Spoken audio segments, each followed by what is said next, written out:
It has been mentioned repeatedly yesterday and today as well that obviously the geopolitical context and the Russia's war in Ukraine has put the energy sector right into the spotlight of our conversations over these 2 days as well.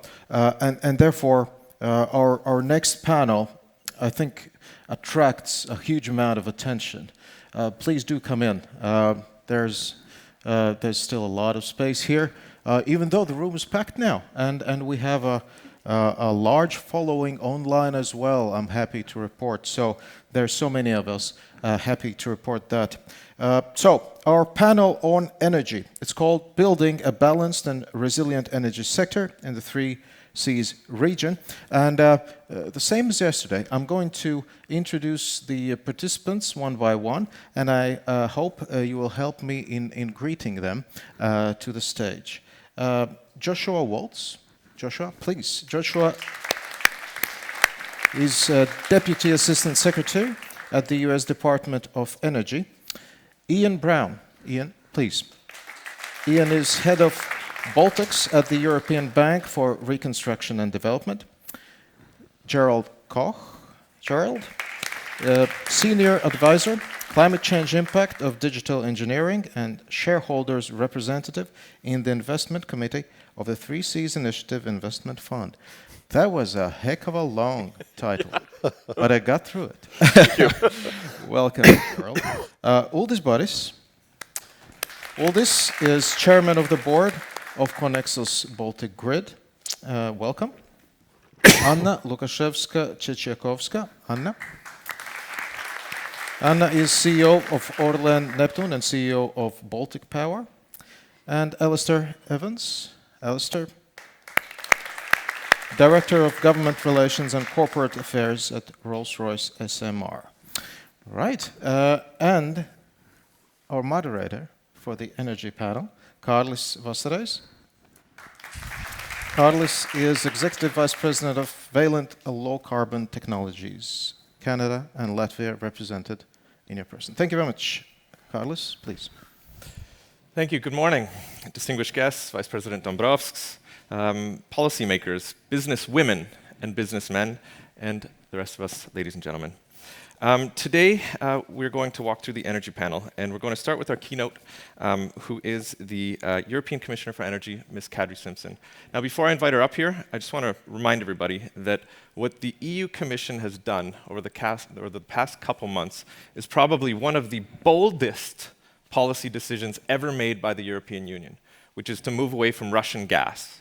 Now, Russian gas represented over 40% of the gas that's imported into Europe. So this is by no means a small undertaking. And on that note, I'd like to introduce Commissioner Simpson to give us our keynote today. Thank you very much.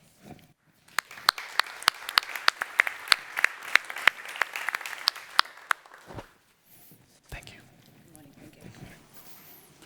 Good morning, everybody. It's great to be here in Riga. Dear panelists, well, we are going through an energy crisis that threatens our climate goals and energy security and independence all in one. The ripple effects of the Russian aggression in Ukraine have kick-started a huge change in our geopolitical environment, and in recent days and weeks, Russia has again and again demonstrated that it is an unreliable supplier who uses energy as a political weapon, trying to single out targets across the EU, and the disruptions in gas flows to a number of countries are clearly designed to undermine the EU's unity and determination in the face of Kremlin's invasion of Ukraine. But the EU has remained united. 6 packages of sanctions so far have been agreed on, and remaining united is also extremely important for our energy security during this time. That underlines the importance of events like the Three Seas Forum. Each member country faces a different energy challenge in this new context, but working collectively can enhance our energy security. Coordination is more important now than ever. This is new political context. We cannot continue to feed the Russian war machine with our fossil fuel imports. Instead, we need a plan to look forward. That plan is REPowerEU plan, a blueprint to build a future based on a clean energy system without Russian influence. A plan that builds on our Green Deal, not change, of course, of it, because it would make now sense to try and replace fossil fuels from Russian, simply with fossil fuels from somewhere else. It would jeopardize the decarbonization goals, so the Green Deal existed long before Russia made the decision to attack Ukraine, so we will stay on the same track, but pick up the pace with REPowerEU. To do that, the central element of our plan is to boost renewables. This means more renewable electricity to replace gas in power generation, also in heating and cooling, but also more renewable gases to help industry to shift away from natural gas. And we are proposing to increase our renewable target from existing 32% to 45% by 2030. To back this up, we proposed a strategy for the solar sector to double today's levels by 2025 already, a plan to accelerate the production of green hydrogen, and an action plan to double the production of biomethane by 2030. If we want to succeed, we need new tools and new approaches, and to find a way around what is preventing us from speeding up production and deployment. And that's why a key part of this plan is our proposal on permitting procedures. Right now, we are looking at almost a decade for some offshore wind projects to get off the ground, far too long. And we don't have this time to waste. So our aim is to simplify and prioritize. With our new proposal, renewable energy projects are considered as being in the overriding public interest. And we are also recommending that repowering existing projects and also solar panel installations have shorter and simpler procedures. And last, we are proposing that member states can designate go-to areas. These are places most suited for developing renewable installations and where the environmental risks are known to be lower. And the definition will be based on a strategic environmental assessment. And once this is done upstream, individual projects will not need a separate assessment, meaning permitting procedures will be done much faster. And in these areas, it shouldn't take more than a year or 6 months for repowering projects. Beyond renewables, diversification must be part of our approach. There is a clear risk to our short-term energy security. Renewables and energy efficiency are necessary, but not enough for this winter. Right now, we can't match the shortfall from Russian gas with these alone. Winter is around the corner, and it will be a challenging moment. We're not just looking at high prices. There is a real risk that we do not have enough energy for our societies. You need to make sure the impact on our citizens and industry is as low as possible. So preparation is a key. Energy storage is our first insurance policy. So we have introduced regulation to ensure that storage levels, our existing underground gas storage, will be filled up to 80% by 1st November this year, and each next year by 90%. The filling of storage is advanced well, despite the high prices. The EU-wide storage level is already about 50% of capacity, around 6 percentage points higher than last year at the same time. We also need to be pragmatic and diversify Russian gas from other reliable sources and through smart investment. We aim to replace 50 BCM of Russian gas with LNG supplies and 10 BCM with additional pipeline supplies. And things are already moving in the right direction. Our dependence on Russian imports is already decreasing. LNG imports are at record level.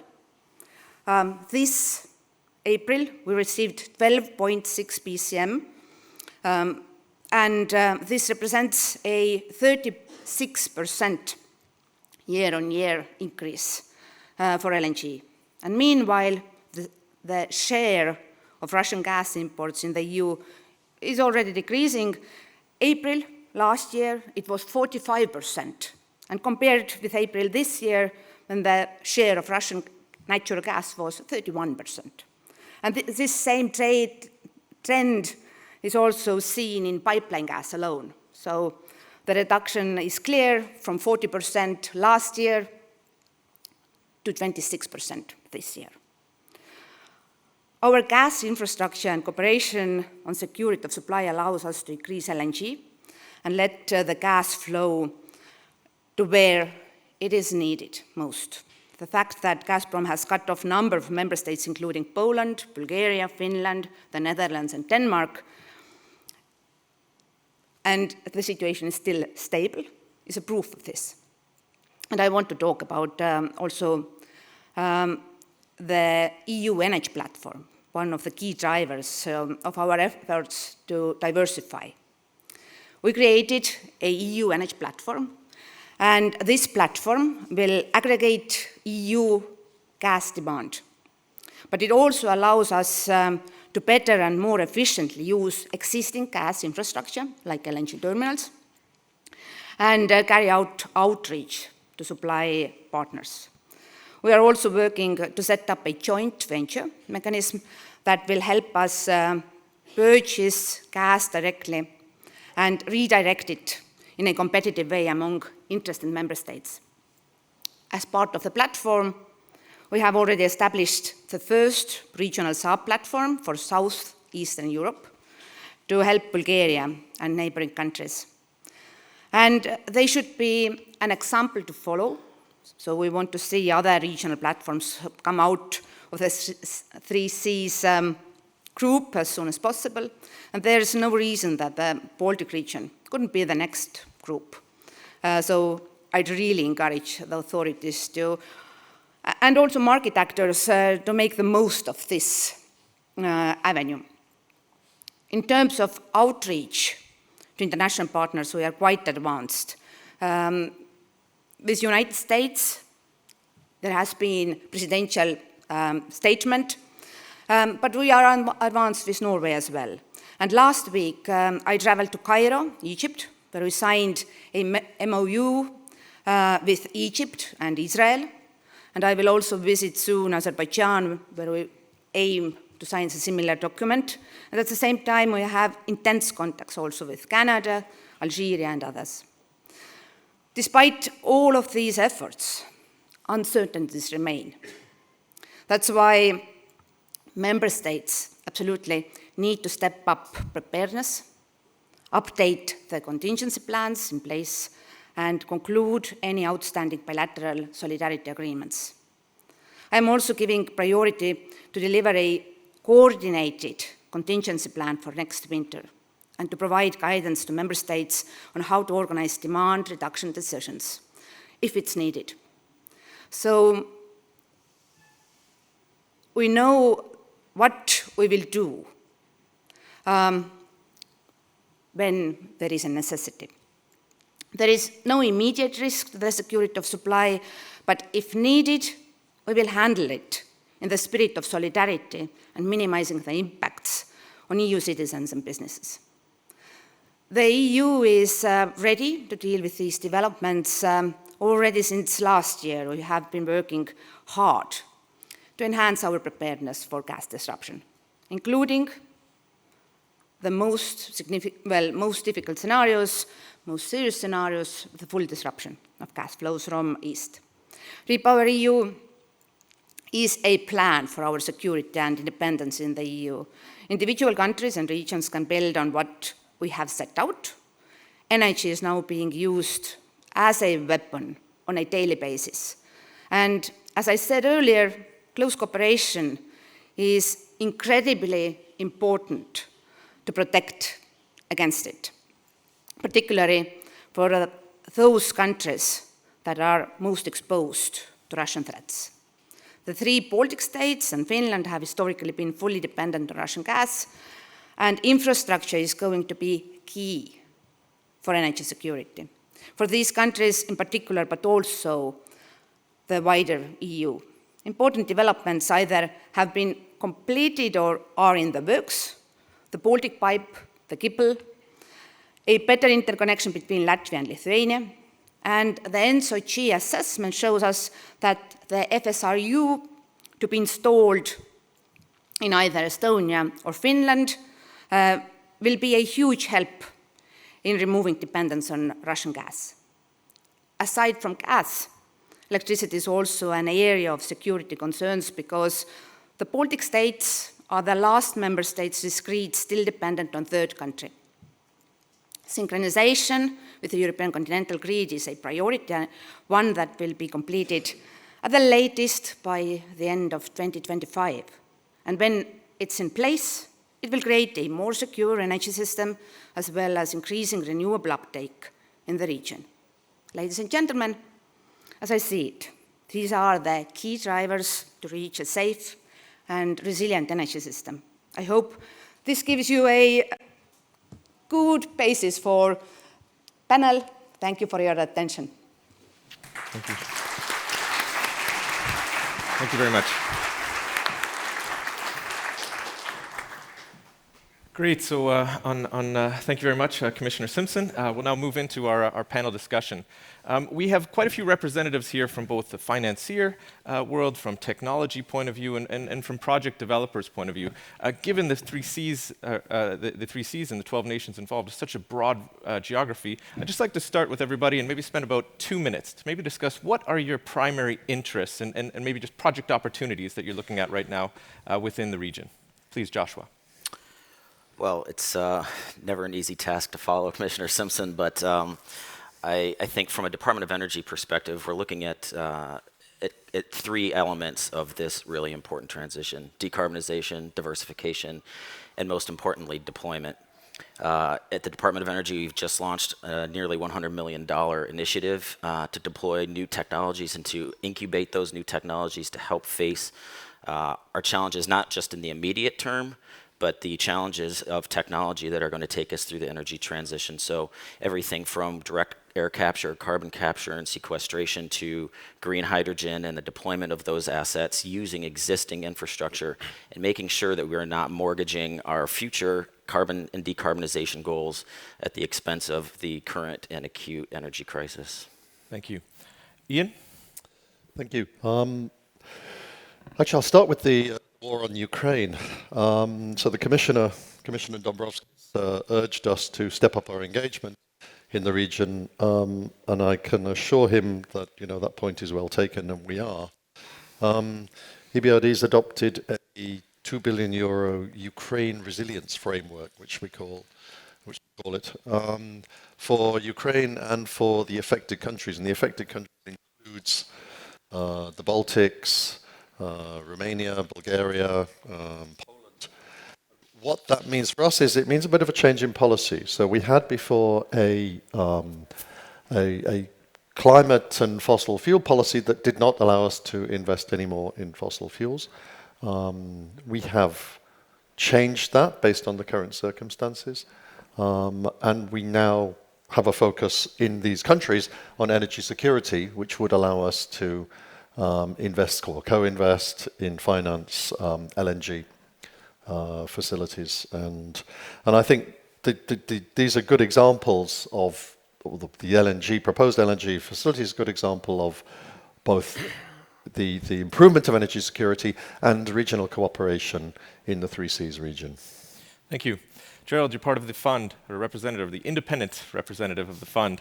Could you speak particularly to maybe the portfolio or the engagement that you're seeing from the energy sector? Yeah, the fund focuses, as you have heard before, on infrastructure investments in transportation, digital infrastructure, and the energy sector. And beginning of the year, in January, in fact, before the war started, we refocused on energy transition because we feel this is really a big opportunity for the fund and the region. It's not only about climate change mitigation, it's about the energy independence that we have now learned is even more important than we thought before, but also because we feel the energy transition will actually provide big employment opportunity in many areas in the region, because there is abundant resource which is currently not used and sort of exported away from the region into other areas, as in electrical energy that's being exported and interconnected. So that's certainly one of the core objectives. And sort of the fund is really looking at all asset construction projects. We want to do benchmark investments. We want to support regional champions in their development as platforms. And we're seeing many opportunities. Great, thank you. Olde? Yeah, I'm representing gas transmission and storage operators. So I would like more focus on short-term perspective, as that is what we should build on. And currently, what already was mentioned, that this gas crisis issue is also felt here in Baltics. However, we do have a very good basis actually to have alternatives, as Lithuania has historically made a very wise decision into LNG terminal. Latvia have long maintained and made investments in a very big underground storage, what is here for whole region. Estonian and Finnish governments moved extremely rapidly to contract another LNG ship and building new terminal by the end of the year. So I would say that by the end of the year, the region will be fully supplied from alternative sources. And from that side, we might be a very good position in comparison with the rest of EU. But what I would like to somehow raise the issue that for sure we have to move as quickly as possible with investments in wind and solar. I think there is no discussion around that, and we see all system operators are also part of the European Hydrogen Backbone Initiative. However, what we see is that gas still will be extremely needed as a backup source, as a balancing source during rapid wind and solar development. And then comes the question, will there be these committed long-term LNG supplies? So that's probably more to business communities and to system operators. Thank you. Anna, please. Yes, I'm representing PKN Orlen, which is in the process of transforming into the multi-energetic company, and as one of our strategy point is an offshore, because we find the Baltic Sea as a perfect sea for offshore investment. It could be our future offshore center of Europe. So with our first ongoing project, Baltic Power, we will be ready to produce the clean green energy as soon as in 2026. But we are very carefully looking into the future projects here, both in the Polish Baltic Sea zone, where we applied for 11 concessions, but also in the Baltic states, Lithuania, Latvia. We find it as a very best option to produce the most reliable and balanced renewables. And I completely agree with Mrs. Commissioner that the permits are the key factor, and we have to find a way to release some issues and to make it shortage and to make the investment accelerate here. We also believe in the cooperation with our partners from the region, starting from the government level, as we have this initiative going into the business level. We proudly announced yesterday the Polish-Latvian Chamber for Commerce and Industry. For us, the best platform here to cooperate with with the partners from Latvia to find the synergy effects and to find a solution that will help us to accelerate the production of the renewable energy. Great, thank you. And certainly on the point of permitting, it was one of my key asks actually for the Commissioner to speak as to how we're going to get this done so quickly. And I'm very happy that there's an announcement about the accelerated permitting requirement. Certainly music to the ears of many developers and financiers on the stage. Thank you. Alistair. Good morning. So I get to talk about nuclear power, and it's not a word that we've used so far this morning. Interestingly, it came up in the investor panel unprompted yesterday.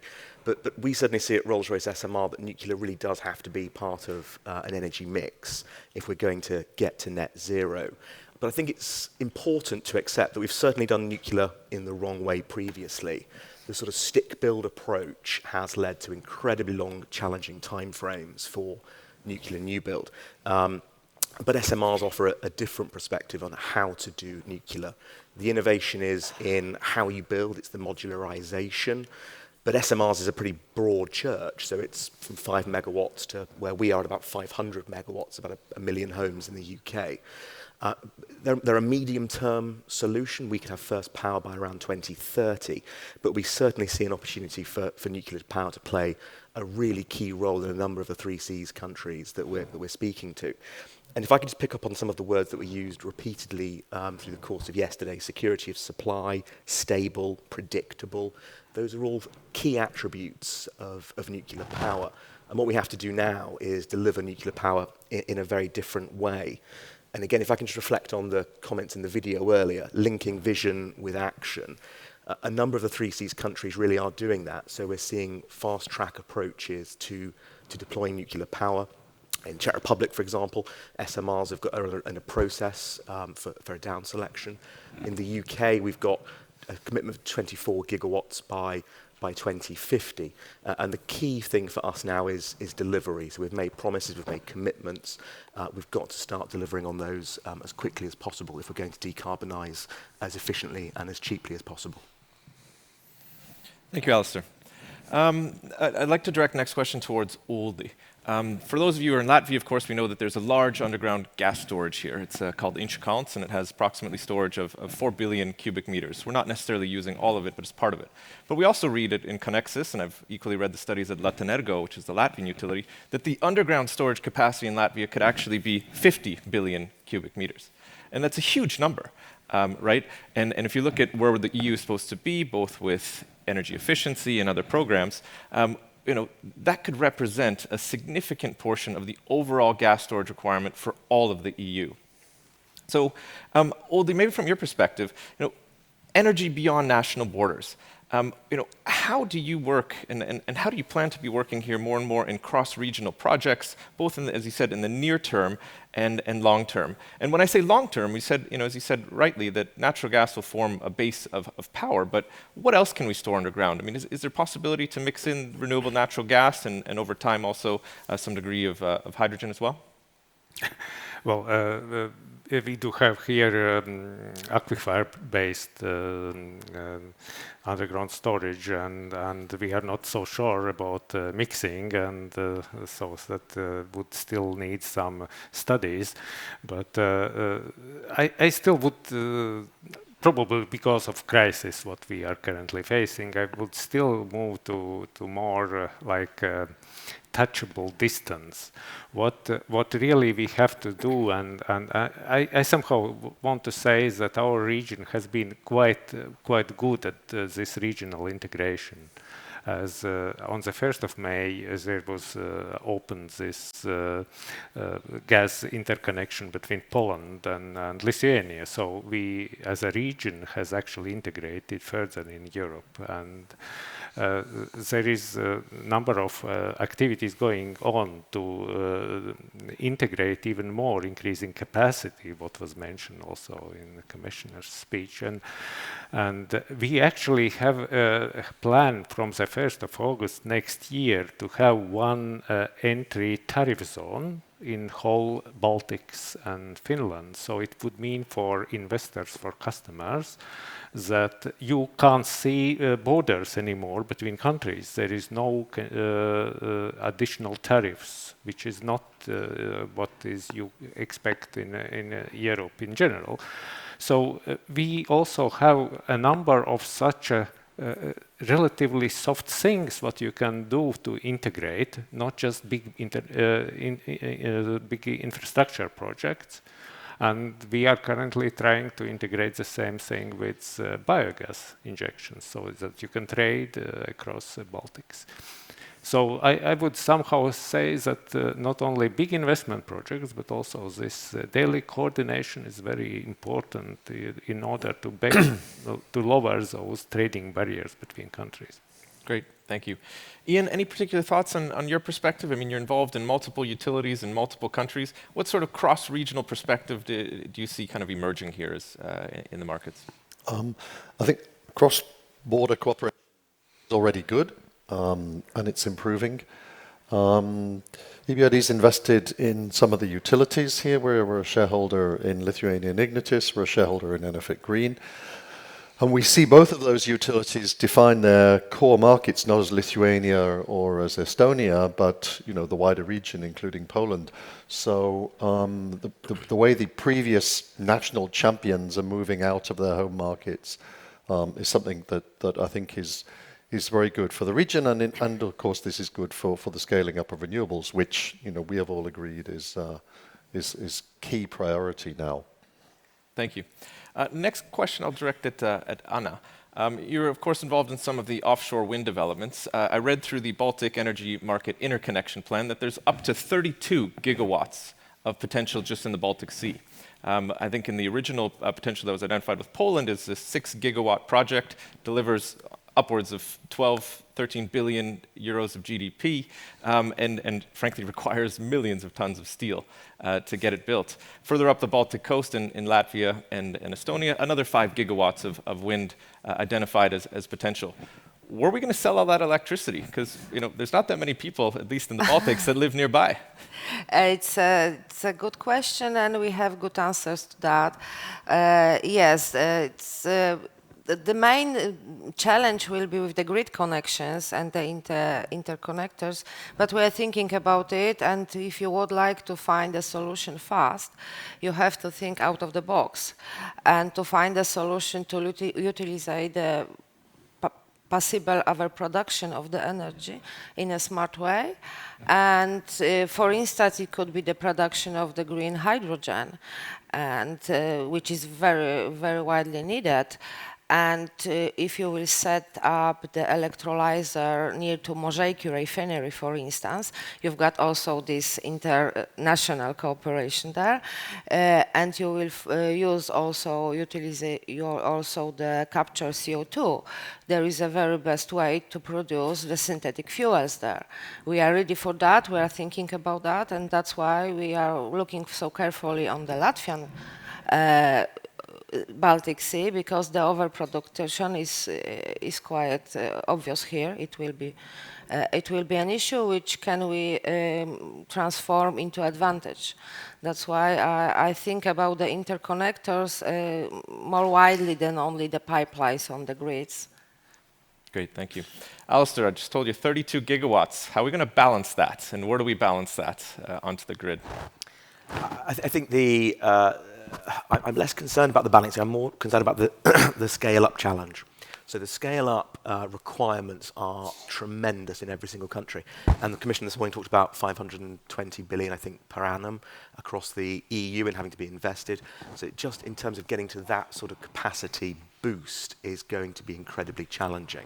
That's where the interconnection piece comes in, so that's where the balancing opportunities lie in being able to easily transport and move power across borders.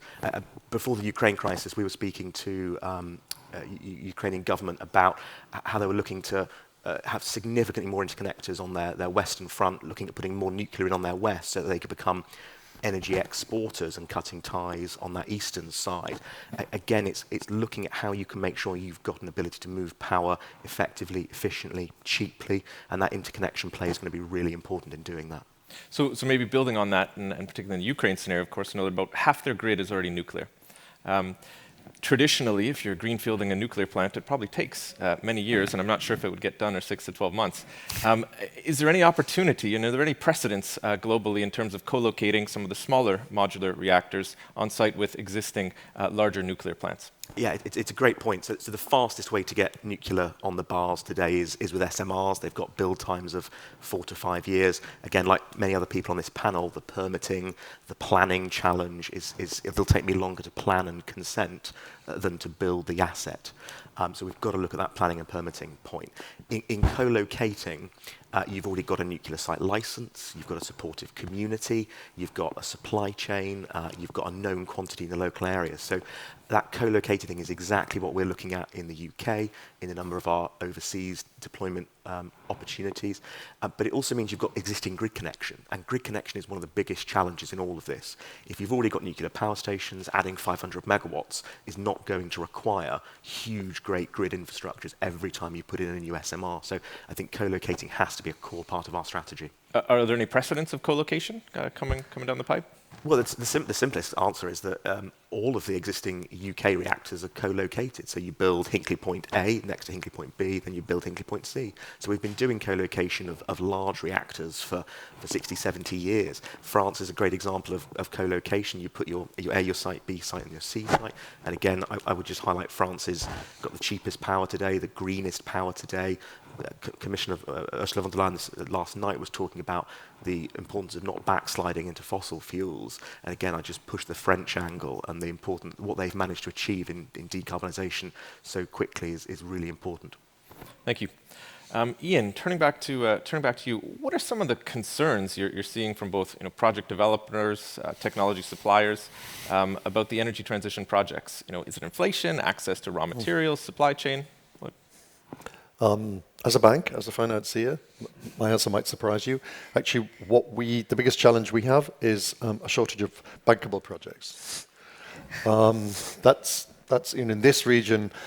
That's our biggest challenge. But yes, developers are facing some pretty serious headwinds, and the permitting, we've already talked about that. That's well known. There are other challenges. Wind farms are big and getting bigger. Wind turbines are big. The sweep area of the blades is over an acre. Moving blades, moving steel towers, the amount of steel needed, inflation, port congestion, lack of shipping. There are serious headwinds or challenges to be able to scale up renewables. Thank you. Or speed it up. Thank you. Gerald, and just as a caveat, I bought Gerald lunch 2 days ago, so I feel entitled to ask him the hard questions without preparation here. The EU commissioner, the energy commissioner, spoke about how quickly we're going to get away from Russian gas. At the same time, though, we've only talked about an increase of 40 to 45% in renewables by 2030. So relatively good jump, 200 gigawatts, but not a major jump. Gerald, can we go faster? Yeah, I think going faster is a real problem, and Ian has alluded to it. There's a physical reality, and that means steel, concrete, electronics need to be moved and installed on site. And the supply chain is quite disrupted currently. Plus, there's a lot of competition for the raw material, so you can only build from 1 ton or 70 tons of steel. You can either build a piece of turbine tower or you build a tank, right? So if you think about what's going on in the world, there is actual sort of shortage of material, and that's an important concern. And that shortage of material in turn drives inflation, drives financing costs. So there's a lot of headwind that needs to be overcome. And unfortunately, more money will not necessarily solve it, because it's a real world problem and not a financial system problem this time around. Great. So I'd like to follow up on that one more time. I mean, we've all, of course, heard of the atrocities at the Azovstal steel plant in Ukraine. To put things in perspective, that steel plant produces 10 million tons a year of steel. For every couple of gigawatts, So every couple of gigawatts, we need 1 million tons of steel. So when you're taking the world's capacity of steel just in one region and you shut down one key asset alone, you can see how big the quantities just are of raw materials. But it's not just about raw materials. Last night you were alluding to, when you're building offshore plants or in Sweden, I mean, what currently, if I wanted to start an offshore wind farm tomorrow, can I book the offshore ship to get it installed? Could I get one? Or in Sweden, for instance, when you're looking at if at the cranes? and I'm sure Anna knows the same. Yeah, nothing new. You have to mention The same ships, issues. the ships are booked, right? There is installation equipment is another bottleneck for the deployment of renewables.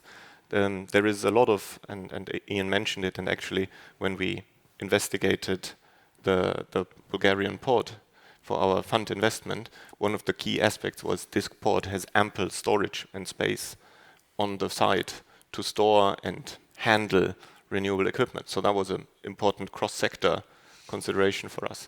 And actually, the equipment to install, be it ships, be it cranes, is another bottleneck. It's not sitting idle, it's being deployed today, right? It's being used. And the major utilities building offshore wind farms are booking the ships out until the 2030s today. So if we want to accelerate, we need to build new ships. And that's going to take, another 5 to 10 years to build a new ship? Well, maybe 3, whatever. But it's not tomorrow. Anna, what's your feeling? It's always not tomorrow with the big infrastructure investment, but we have to think wisely, and the scale effect is maybe one of the solutions. That's why we are thinking about the synergies and the cooperation, which can help us with these challenges. And I can only completely agree. In the short-term perspective, this economical and geopolitical situation has influenced widely our processes. But on the other hand, in the longer term, it can accelerate them and make them even easily, as Mrs. Commissioner said, with the permissions and permits and all this effort which on all the levels is put into the processes to accelerate them. So when we are looking at from the shorter perspective, yes, we have quite few things to solve and quite few efforts to do, and we have to work harder and more intensive. But in the longer perspective, I'm quite optimistic. Great, thank you. So we've covered now raw materials, we covered supply chain bottlenecks. What about the ports? There's a lot of ports, of course, on this. We are the 3 Cs. Are the 3 Cs ready, or are the ports within the 3 Cs ready for a major energy transition, or is there also significant investment still required at the port level? I don't know if anybody has a perspective on that. I think there is a big number of ports, but they have been neglected a little bit. They haven't been so much in focus. Containers have been in focus, but not so much focus has been put on really the project cargo, whatever you want to call the delivery of a blade. That's a very big piece of equipment. And Yeah, installations ports are main factors on the Baltic Sea, and we are looking also as PKN carefully for that, because the installation port has a special needs and requirements, and to find the good one, it's an issue, and they are usually booked, so it's another point to solve. And here also you have to think out of the box, and you have to cooperate widely. We invited yesterday for our chamber also the Freeport of Riga to discuss this issue. We are discussing with other ports in Baltic Sea, because yes, the installation and operation and maintenance port are also the factors that can accelerate or delay the investment projects, and we have to think widely ahead, quite ahead for the new projects. Great, thank you. Alistair, project developers. You're working with so many facets of government. You're working with energy, environment, finance, foreign affairs, along with various state-owned enterprises, distribution system operators, whatever it may be. Who's the orchestra conductor here? You have so many people involved. How do you get a project pushed forward? It certainly keeps me busy. I think the key challenge here is, certainly what we're trying to do is taking, let's say, government out of it and stripping out as many of these challenges. The reason I say that is I've worked in the oil and gas sector previously, and in the oil and gas sector, if you make the case for your investment, you've got free cash flows to go and do it and make it happen, and it's a very deterministic approach. And in nuclear, it hasn't been deterministic. It's been government to government, and that's enabled these 25, 26, 27 billion pound pieces of infrastructure to come forward in the UK, in France, Korea, Abu Dhabi. That's made that happen. What we're trying to do and what the approach I think we has to be in SMRs is taking those decisions, moving them into the commercial space. So the first few SMRs, whoever they're built by, and certainly we're trying to make that happen in the UK, that's going to involve government regulators. It's going to involve a range of supply chain companies and getting it moving. But what we need to move to as quickly as possible is a repeatable design that can be rolled out in the same way that Rolls-Royce build aero engines. And it's that sort of supply chain approach that will enable decarbonisation to happen a lot quicker. Government regulators, they're there to set the parameters and the targets, and it's then for industry to deliver on them as quickly as possible, I think. Great, thank you. Anna, similar question to you here. We talk about the energy orchestra. We have the financiers, we have the developers here, we have the technology providers. Who's the conductor? We need a joint effort of all the parties. I will compare it to the puzzle picture. If you will remove only one puzzle from this picture, it will be not complete and it will not suit. And the cooperation and the joint effort on all the levels, starting from the European level through the governmental level to the business level, is needed. That's why we are also a part of the sector deal. We're next after the UK, who was the first, we are the second, which focus all the interest parties into one platform to cooperate, to discuss about the supply issues, regulation issues, technical issues, educational issues, each and every issues, because as I mentioned, the puzzle picture is complete only when all the puzzles are there. If only one is removed, the picture is incomplete. I think that's very true. If you miss the violins at the orchestra concert, that probably doesn't sound very good as a concert. Good. So why don't we move on to the next question? Back to Gerald. A little bit about the softer side of energy. We're implementing a lot of changes here, right? We have price signals right now, and we have very high prices, and that, of course, will drive some sort of behavioral change. We clearly have a preference, right? We have a preference to move away both from Russian gas, but frankly from fossil fuels as a whole. But then, realistically, and the last component that I argue is part of behavior change are incentives. So incentives on one level from voters to vote in governments that, of course, are pro-energy transition. But at the same time, we need incentives for businesses to act.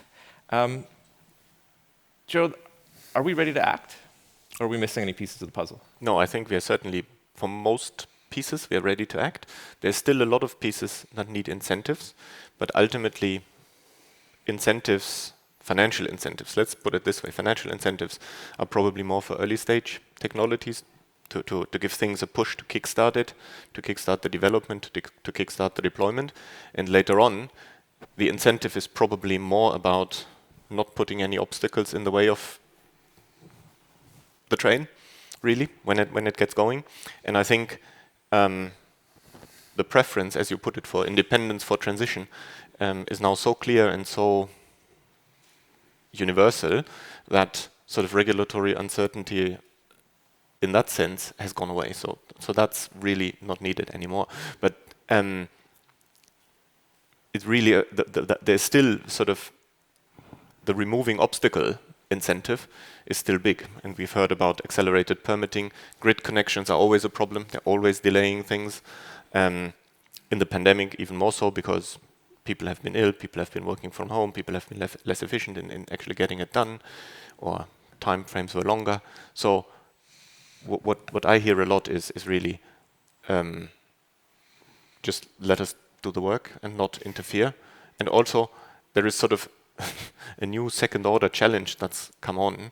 If we always increase our ambition, that is also sort of an obstacle, because it means if I make an investment decision today, will I be able tomorrow or day after tomorrow to return, to earn my return that I need for my investment decision? So I think we need to have a clear trajectory and then make a prudent decision and then really just get it done.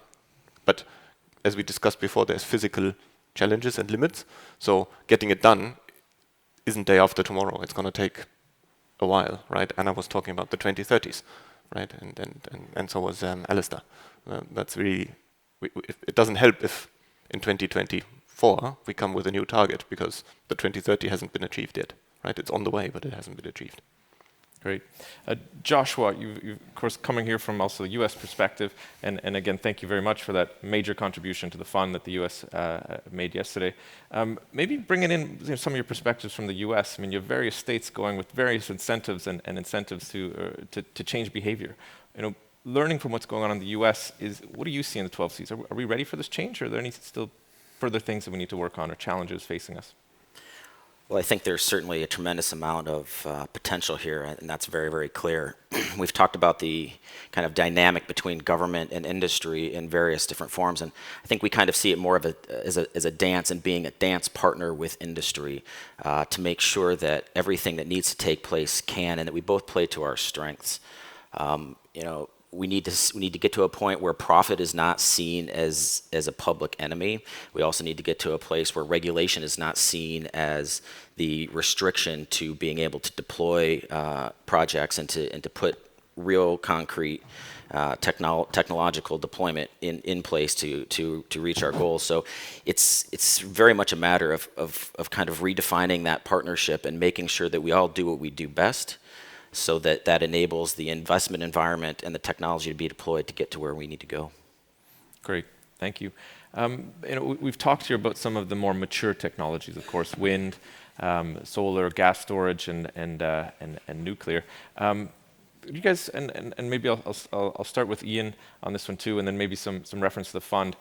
What about first of its kind technologies? There's clearly other incentives, within the EU mandates to introduce first of its kind at scale. I mean, are you guys seeing increased requests or increased activity in new technologies or new approaches for energy efficiency or renewable hydrocarbon production or energy storage? Energy efficiency is not new. It's kind of been around for a while. EBRD was set up in 1991, and in 1991 we had an energy efficiency unit. So, it's like 30 years around, so that isn't new. Green hydrogen, great interest by us, not yet anything that we can finance. We watch this space like all financiers, and we all have hopes, but we're not there yet. And maybe particularly that point on energy efficiency, it's always been this low-hanging fruit, but not always achievable. How do you finance energy efficiency? I'll give a glib answer and say with difficulty. Actually, the difficulty is putting together the system. I lost my mic. The difficulty is getting the system to work at scale. We have a project in Lithuania where we work with an agency that does refurbishment of these Soviet-built apartment blocks. The savings are tremendous. You can get 60% energy savings. But the difficulty is just how to organize the system that each individual householder has to agree. It's possible. It's quite a challenge, but it's possible. It's possible. Gerald, any perspectives from the fund on some of these emerging energies and also on energy efficiency? I think we'll be open to listen and look and investigate. The business model and the infrastructure need to be clear. We are certainly not targeted at sort of pilot projects, right? We are targeted at scale and roll out. So probably for us, most of these technologies are still a bit early, but if they have real infrastructure characteristics, so cash flows secured for a long term and so forth, proven technologies, then we'll look at it. Great. Anna, maybe from your perspective in Poland too, are you guys also working on energy efficiency or new technologies? As every energy company in Europe, I suppose, because there is no other direction. And just to add something to the previous information and speech, I've had the pleasure to be last week in on the Power Summit, where we discuss in Brussels all these goals we have to achieve as an energy industry. And there was a big pressure put on the discussions with our clients, the individuals who mentions Jan, that we have to persuade them to just achieve the savings and the energy efficiency as their goal also, because when we will do it only from the business perspective, it will not work. This organization of these processes, how to persuade people to be involved, is the key factor, and it's also a goal for the industry just to reach the individual clients for that. Great. I'll give Alistair one word, but just before I do that, I just want to give an example in Ontario, and this has often been a challenge in Canada, is that we privatized one of our utilities. And prior to it being privatized, we had a marketing campaign which said, turn off the lights when you leave the room. Then when it privatized, they changed their approach to switch to LED bulbs. So just reduce your efficiency, but don't turn off the light because we still want to sell you power. So it's always that balance at some point, but clearly the size of the prize here is so large that efficiency and energy transition is important. Please, Alistair. Yeah, just very briefly on the energy efficiency point, because it's not something that you naturally link to a developer of a technology. But energy efficiency, when we're looking at particularly demand response and the changing nature of the grid internationally, a nuclear station's switched on for 95% of its time. If we've got fluctuating demands, there's no economic case for ramping down a nuclear power station. But what you can do is you can divert that power or that steam, and you can produce the green hydrogen that might be necessary. You can produce synthetic aviation fuel. So rather than ramping down, switching off your plant, you're diverting and you're becoming energy efficient in that way. That's why I mentioned about the thinking out of the box. Yes, exactly. Utilization. Great. Thank you. Next question. So let's take a look at energy and step back 150 years. 150 years ago, we introduced what was great to the world, which is oil. And we called it the silver bullet because it solved all of our problems with one barrel. Unfortunately, over time, we clearly recognize that it causes pollution. It causes significant political influence, and in many of the areas of the world, it didn't create wealth, it created energy poverty. We're now talking about the energy transition.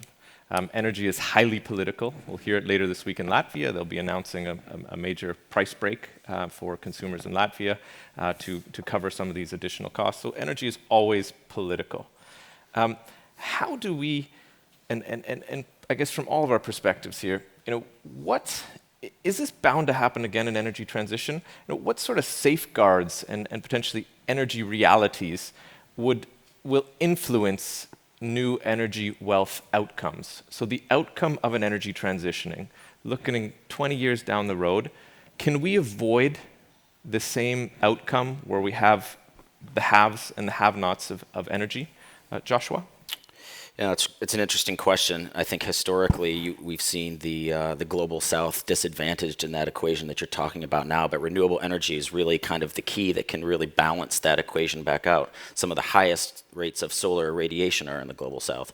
Some of the greatest areas for offshore wind deployment are in the global south. So the ability for nation states, not just at the national level, but also at the subnational level, to deploy those resources where resources have not previously existed in the hydrocarbon framework is really tremendous, and that's one of the areas that we're really seeking to make progress, both in terms of large scale, but also smaller scale deployment of renewable energy. Great, thank you. Ian, there's a big D at the end of the acronym of the development. How do you guys view energy transition for helping rebalance energy wealth? I think one of the key things we mustn't forget is just transition. The EU has this Just Transition Initiative, as you know, and EBRD has its own Just Transition mechanism, we call it, which is to support the same thing. There will be winners and there will be losers. There are coal regions. This is particularly important for Poland, Czech Republic, in Estonia, oil shale. The transition will mean a switch from some energy sources to others, and the key will be to make sure that we support that transition, that it is a just transition, that the losers don't lose, that we support economically, we support with jobs, that we make it a equitable transition. Yes, that's absolutely true. The transition is a key issue for us, but also we have to remember about the proper energy mix to stay stable and to provide the energy and electricity 24/7, not only when there is a sun or wind. So the transition fuels are also important as a gas or coal. Properly gas and SMRs, of course, as a support because it's quite elastic to get the balance source. But talking about the just transition, we cannot forget about the cost centers and benefit centers. When you have to support the renewables with the transition fuels and you have the new investment in renewables, if you are not thinking wisely, you can end it up with the one country who is supporting the grid with the transition fuels as a center of the cost and the other country as a center of benefits. So you have to think wisely about how to invest and where to invest to balance this also from this perspective. Right. And Anna, do you think Poland can grow to be an energy exporter? Of course it is. With this huge potential of offshore, we have also, as a PKN and SMR in our pipeline and our strategic goals, we are very well prepared to produce a lot of clean, not emitting energy, and then we can export it. Of course, we have in our history the periods where we support the Sweden, for instance, with the grid under the sea because of the climate situation. And we are thinking about the long-term perspective where we will utilize the electricity to produce the green hydrogen and then the synthetic fuels instead of this from the eastern direction supply. Great. Ulda, you're here on the home front in the Baltics. Here is the natural gas storage hub, and earlier we talked about the idea of us being able to almost at maximum capacity store 10 or 20%, in the 2030 scenarios here, of all of Europe's natural gas. Is that something that Connexus aspires to do? Is there more opportunity to grow storage in the Baltics? Well, honestly saying, I would say most probably no. But what we really are aspired to is to have a decent place as this transitional fuel. But because I really would want to emphasize once more that we should not look on gas, especially if we can deliver that as LNG in our region, as something like opposing wind or solar. I am advocating that in order to get really a lot of penetration of wind and solar, we need to have a resilient and dispatchable generation in electricity network, and current technologies at least seems that gas is definitely the best way how to do it. Of course, if you don't have such a enormous hydro power that Nordics have. Yeah, but on Baltics we have run-off rivers. I guess in Central Europe as well. So therefore, gas must play that role, and we should be a bit cautious not to write it off too early. Otherwise, we might jeopardize the wind and solar development. Great, thank you. And maybe from the fund's perspective, do you guys solely look at a project based on its financial returns, or do you have any other metrics that you need to consider in terms of social good or other when you're looking at project viability? Tough question.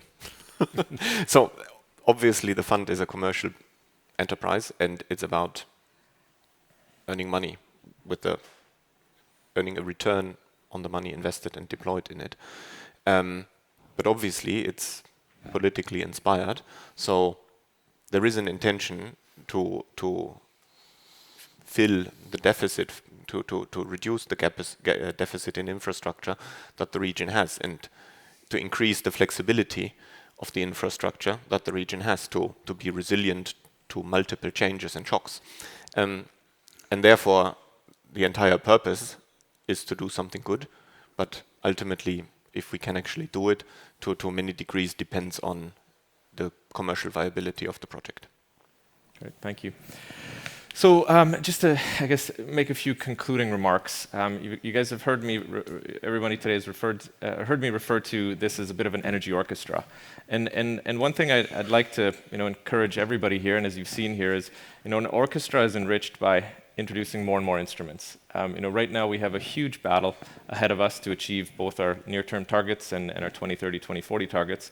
And it is really important, I think, across the board here that we don't pick a particular path. We're under such pressure to decarbonize the world at this point that we need to run all parallel paths, be it nuclear, wind, solar, energy efficiency, gas storage, renewable natural gas, renewable hydrogen. This new energy system, coming back to this, it has to work together.